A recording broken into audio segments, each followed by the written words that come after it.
Healing Minds and Souls, a faith-based community dedicated to bringing trauma-informed care to the North Nashville community and surrounding areas through education, resources, and building relationships to develop healthy and a holistic community. Pastor Ella Clay will be talking about how we can stop allowing fear to overtake us regardless of our past, present, or future.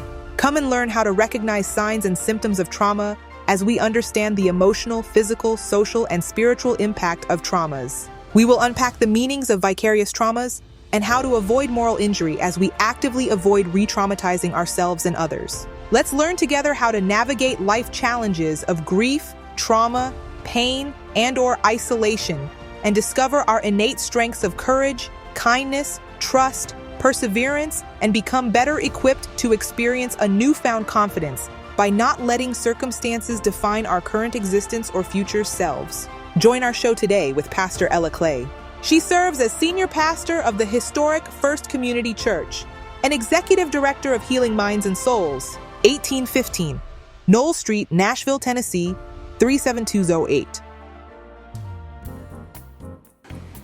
Good morning. We welcome you to Healing Minds and Souls. The earth is the Lord and the fullness thereof, and we are God's people and we dwell therein. Thank you so much for joining us. We have a wonderful guest with us on this morning, and we'll be right back after we hear from our sponsors.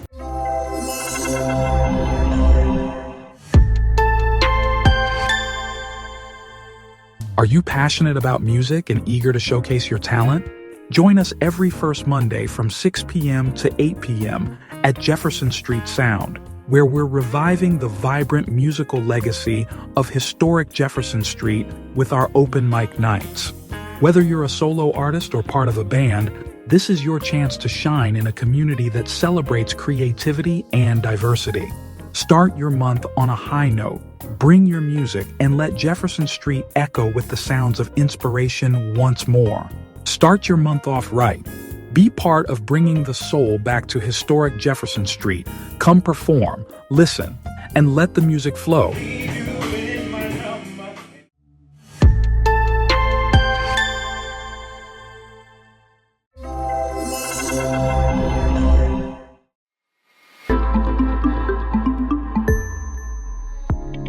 Are you tired of fad diets and one-size-fits-all fitness programs that don't deliver results?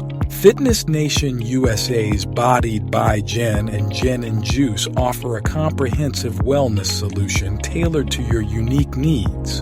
From personalized one-on-one coaching to energizing group classes, custom meal plans, and all-natural cold-pressed juices, we've got everything you need to transform your body and life. Our expert-led programs and products have already helped thousands achieve their health goals. Ready to join the fitness revolution? Visit jenandjuice.net today and take the first step towards a healthier, happier you.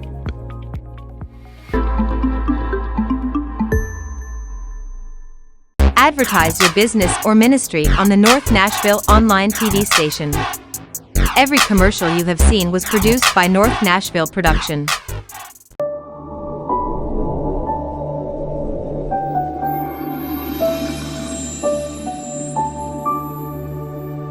The Tennessee Tribune is an African-American newspaper in Nashville, Tennessee. Its circulation is statewide Nashville, Chattanooga, Knoxville, and Memphis, Tennessee. It was founded in 1991 by Rosetta Irvin Miller Perry. Each week more than 150,000 Tennesseans read the Tennessee Tribune to keep a watchful eye on news and events shaping our community. They turn to the Tribune because it speaks to their needs with language and perspective, which reflects their way of life. Unlike other weeklies that have lost touch with important issues facing today's Black families, the Tribune offers a fresh and encouraging view on people and events that have a positive impact. I'm Rosetta Miller Perry. I'm the publisher and CEO of the Tennessee Tribune newspaper.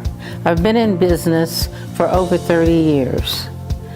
I started this business because I felt that the community needed to see information and read about all our wonderful businesses and other individuals in our community that have made positive steps and had positive influences upon our community.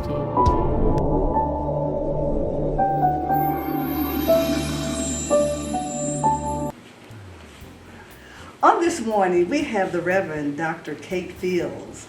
She serves on the pastoral staff at St. Augustine's Episcopal Chapel at Vanderbilt University. She is a biologist turned pastor and holds a doctorate of ministry in land, food, and faith formation from Memphis Theological Seminary, a Master's of Divinity from Vanderbilt Divinity School, a MS in biology from Austin Peay State University, and a BS in biology from Cumberland University. Kate was born and raised in Nashville. She loves cooking, growing food, and her hounds are deepening community around the table. She is passionate about helping faith communities become more invested in the local food system. We certainly welcome you today. Thank you, Pastor Ella. I appreciate it so much. It's such an honor to be here. Thank you so much for being here. And so we have history together. We matriculated through Vanderbilt Divinity School together. And I always remember you with that beautiful smile. You always had a very peaceful demeanor and always wore a smile. And I think that's so important in today's society, that a smile oftentimes is encouraging, it's refreshing, especially as we see different things that's going on in our climate. We need to come across people that's engaging and that's peaceful and kind. So thank you so much for your witness. Oh, thank you. That means a lot, Pastor Ella. Absolutely. Listen, you have an amazing journey. Your bio is so deeply interesting. I like the phrase that you have, a biologist turned pastor. Yeah, that's really interesting for me, and I'm sure will be for our audience as well. Tell us a little bit about your journey and how you've come to this point. Absolutely, yeah. I sort of fell in love with biology and the natural world when I was growing up, and would be in the creeks, or we call them cricks, around here. I'm from here. And I'd be finding salamanders and crawdads and, all that. And I was fascinated with how the world worked and how the trees would change in the fall and all sorts of things. And so I think that probably instilled in me a love of creation, and I just wanted to know how it was made by our Creator. So I initially went into biology and chemistry. I eventually specialized more in the micro side of biology, so I was really thinking about doing a career in public health. Because I was really interested in tuberculosis in particular, and maybe doing work or research on a better vaccine for it. But while I was doing my master's of biology, I left the church I was in that I grew up in, which unfortunately doesn't allow women to pastor. And joined a church who did, and when I did that, I had this calling from when I was a teenager to ministry, which had to be from God, because I didn't know that was allowed, to be honest. Had no idea. So when I joined a church that ordained women, it felt like I was coming home. And so I finished my master's of biology in May that year and started at Vanderbilt Divinity in August. I love that phrase that you use, coming home. It's something really deep and resonates in one's own spirit and soul. When you have found your place in life, there's no denying in it. And getting to that place where you know that although society may say one thing, they may ascribe or prescribe to one thing, but when you know within yourself that you're at the place where God, our Creator, has ordained you to be, that's so phenomenal. So let me ask you this, how does biology and theology, does that intertwine? How does that intersect? Yeah. Yeah. Yeah, that was truly my most favorite question in divinity school, and I found so many overlaps. I really studied theology through a biological lens. So I was very interested in ecological theology or eco-theology, and how the study of God, which is theology, and the study of ecology, which is the systems of life, or biology, which is the study of life, how these intersect in really interesting ways. And for one thing I remember learning in biology, although I didn't specialize in anatomy and physiology, I had to take a few of those courses, and I learned about the tricuspid valve of the heart, which is a very critical valve to have working correctly. But it has 3 cusps on it, and it looks, at least in drawings, a little bit like a peace sign because it has like a 3 flaps. And I thought, yes, thank you, God. Like the center of the human heart is peace. If we are living into our best selves, then we are peacemakers. And it was overlaps such as that, but then there's so many other things like the mycelium underneath the ground helps trees to communicate with each other, and they're so interconnected. We're just now learning more about all of those things, but if you carry that over into like an interconnectedness in theology, you could talk about the Trinity and how the Creator, Son, and Holy Spirit are connected. You could talk about how we're created to be connected and to mutually belong to each other as humans and all creation, and how we're to live in ways that belong to each other instead of separate each other. So there were so many overlaps in biology and theology. It really led me into a branch of ministry and theology which really took seriously creation care. So, as I was learning in biology all the ways that our planet is being harmed and our resources are being depleted, I carried that over into theology, and how can we as people of faith care about the earth? And so that we call that in the world of theology creation care.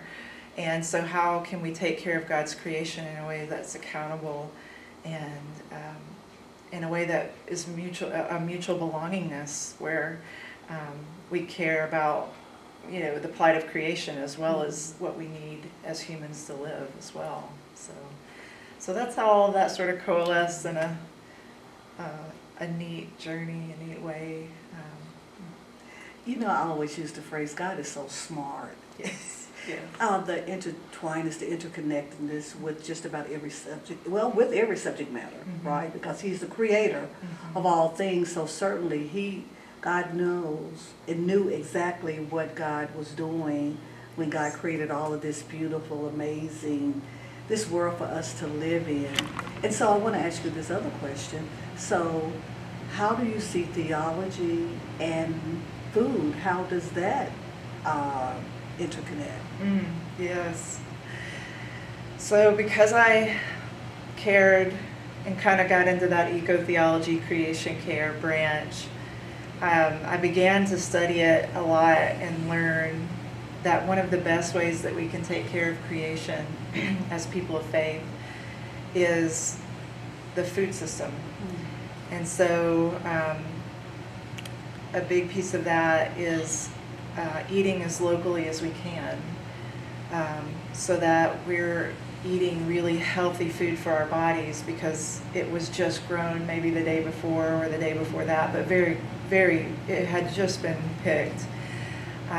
It's from the soil from around here, but also, we're not needing all of that gasoline for that tomato, say, if we're talking about tomatoes, to be transported across the country or across a different country's line to Nashville, and so, which is a lot of carbon output with food transportation. So if we can eat more locally, that has a big impact on creation as stewards of creation. And then it has a lot of other implications, like there's so much development happening in this Middle Tennessee basin that we live in, this bowl. A lot of the farmland is being bought by developers, and another way to care for creation is to support local farmers and help them be able to make enough of a living to not have to sell their farms, and keep agricultural land in not agriculturally. There's all implications with our water and watersheds and keeping protections on our water system.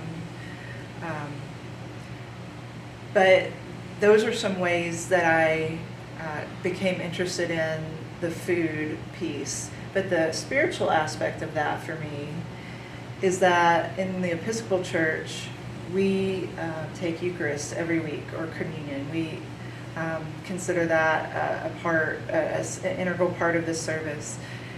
And so we come to the table, we eat bread that has been made by one of our congregants. We drink wine, actual wine. And so thinking about, well, someone picked those grapes to make that wine, and someone picked and grew the grain to make the bread. Those things don't exist in a vacuum. They were brought to the table by several people, the one who baked it, the one who, got grew the grain and milled it. And so I think the very heart of the gospel, it's food. Jesus said, I'm the bread of life, right? And that's a whole gorgeous story right after he feeds thousands of people, from just a few loaves of bread and fish. Just a little bit after that, the crowd tried to make him their king because he fed them and they were hungry. And isn't that what a king is for, right? To care about folks having their needs met. But he said, no, I don't want to be that kind of king. I'm the bread of life. And so that piece, that John 6, that is so compelling for me.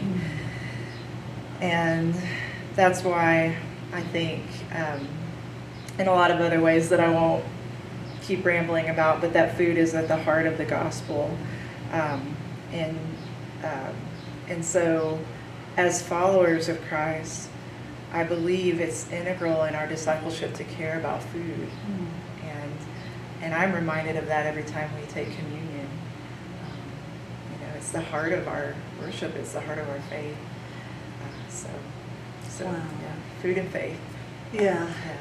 You really can't disconnect. And you think about the ministry of Jesus, he was always feeding, at someone's house, eating, right? Making sure that the community was well provided for, so that it's something deeply intrinsically important and holy, right? Sacred, as we talk about food. You are very thoughtful in your theology and in your work and what you have been called to do. And I'm just thinking how the world would be such a better place if we all would think even deeper about how we traverse through the earth, how we care about our ecosystem, how we're caring about one another as we are here, because I believe that's really what we're called to do. I think about the scripture that says that God gave them humanity dominion, right, stewardship over the earth.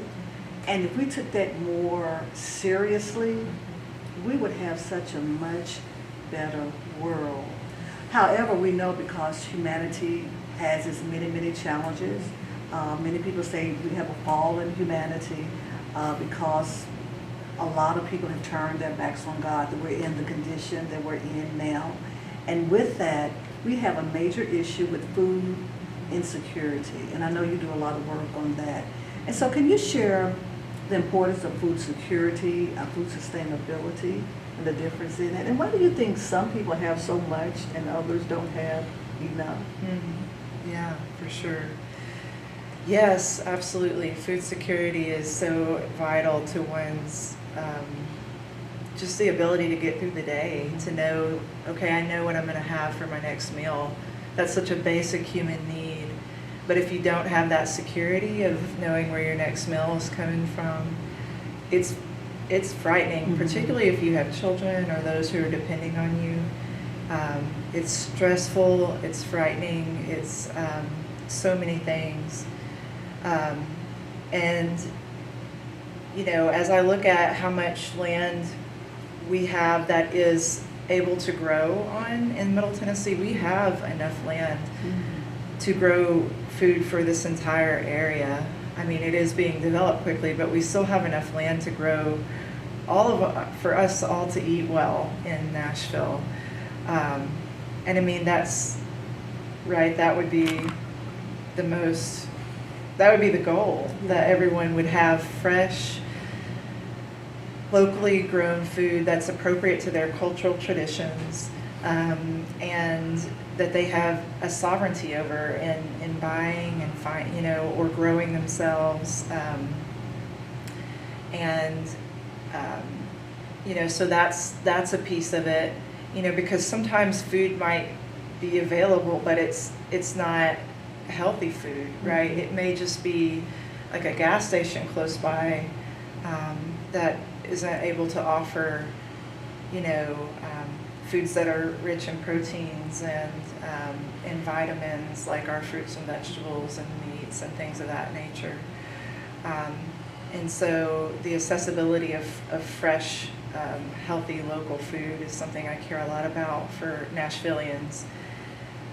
To connect it to sustainability, like you asked, I see sustainability in the food system as a way of growing food that cares about the sustainability of the land. Because if you deplete the land, then you can't continue to grow good, healthy food on it. You have to put all sorts of enhancers on it, on the soil to keep going, and those things make food less healthy. And so for me, when we talk about sustainability, it's part of it is farming in a way, we call it biodynamic farming or sustainable farming, so that you're understanding, okay, I'm farming in a way that is caring for this land, which is caring for me. I care about the pollinators and the birds and the water, because all of that affects the growth. And so, farming in such a way that, you can farm in ways that if you have like meat animals and animals that need pasture, you can farm in ways that help trap carbon in the soil. So you can also be a part of like bringing some of that carbon down from the atmosphere that's becoming such a problem in the greenhouse gas effect, and trapping it in the soil. So if you farm sustainably, it can really be good for everyone, not only those who are eating the beautiful food that you make or you grow, that God grows, but you facilitate. But you can be doing it in a way that is healthy for the planet. So I think about that, and then I think about the sustainability of our processing and ways in which we're getting the food to folks, and what that looks like. How are we creating systems that are sustainable, that don't burn out, but that are economically beneficial, to the folks who are growing it, and it's affordable for the folks who are buying it. So it's a very complex system, and it needs a lot of folks thinking about it.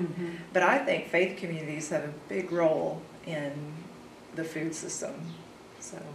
Well, and that's, I think we do. That was one of the next questions I was going to ask you. Mm-hmm. How can we get this information out to others to let them know that we're all, right, responsible, we all have input, we all are here together to care for our communities, to care for the land?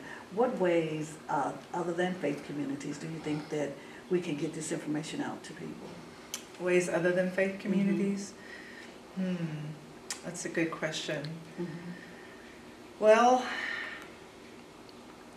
I think it's really important for folks to understand the sort of systemic piece of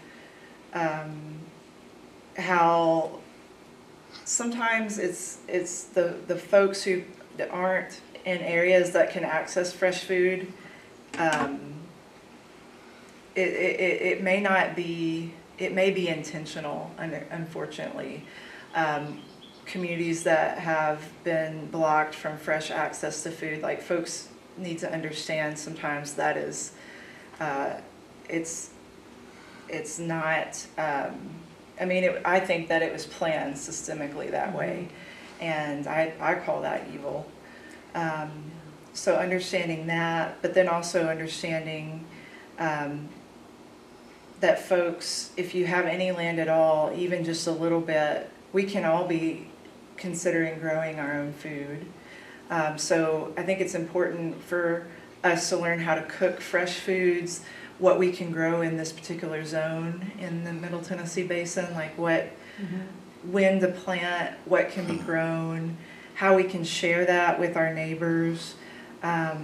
So even if someone wasn't in a faith community, we can do so. Instead of cutting our grass, there's so much you can do with just a little patch of land. It could be a raised bed. You can grow in pots. Like you can have large pots and grow some really beautiful things on trellises or tomatoes, and then it becomes a community effort because my favorite thing is sharing produce. I've got too many, Cherokee purple tomatoes, or squash is prolific when it starts coming in. It's like, what do I do with all this squash? Even though I love squash, but and you leave a bag of squash on your neighbor's doorstep, and so I think food is a great connector. So as we're doing the work of bolstering our local food system, I think it's making us more connected too, so and that's going to faith communities. That's what I'm so passionate about. Faith communities, we eat all the time. That's how we gather. It's how we get to know each other and be in community and care for each other. It's around a table, whether that's at communion or the Lord's Supper or Eucharist, or it's at a community potluck. We eat so much together that some denominations have cookbooks, like the Methodists have Methodist cookbooks, and it's like we are known for how we care for each other through food. And so what a great opportunity to try to eat locally while we're doing that, and also incorporate understandings of the food system.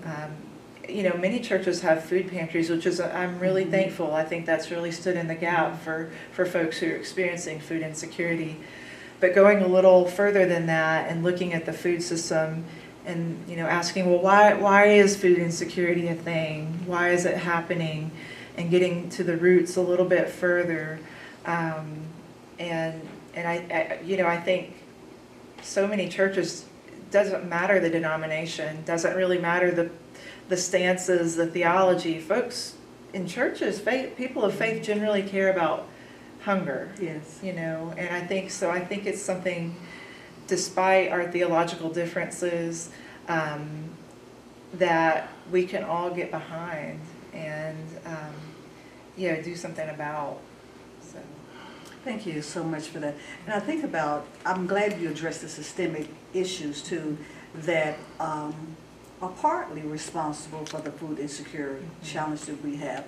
I think about the $75 million that our governor had an opportunity to receive from federal funds so that summer programs could be funded properly and turn that money down, and instead of, I think we're gonna only have like $3 million, which is gonna feed less children, Yeah. right? Yeah. And so, the systemic things. Mhm. However, I also am grateful that you still empowered our listeners, Mhm. that we have a responsibility as well. We can take just a very small plot in our backyard, or even in pots, and start planting, producing food for ourselves.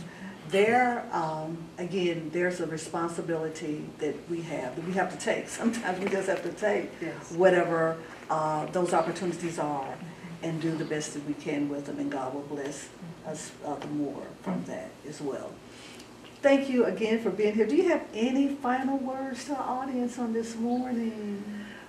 Well, I want to thank folks for listening this far, and I'm so grateful to be here in this beautiful faith community and getting to connect with you again, Pastor Ella. And I think in this moment in time, I know folks may be discouraged and overwhelmed and afraid. I think community is where to be right now. I think we're always stronger together than we are apart. And we're not quite as different as we think we are. And I think once you get around a table and you eat together, you stop believing fantasies about each other, and you actually get to know each other's stories, and you connect over humanity, so I think over our shared humanity. So I think I'm leaning into that community. I'm trying to meet folks who may have different opinions than I do, and come around a table to eat together. I think food is the great connector, so as much as we can engage in eating together right now, I think we should. And if we can do that with local food or food that we've grown, we'll be a lot less isolated, and I think we'll be, like I said, stronger. So I just want to encourage that as much as possible, to be together during this fairly stressful time. I know that many of us are pretty stressed. So I tell you, we are dealing with some challenges, but I believe with the power of God and the strength of the community that we will certainly get through those challenges. yeah.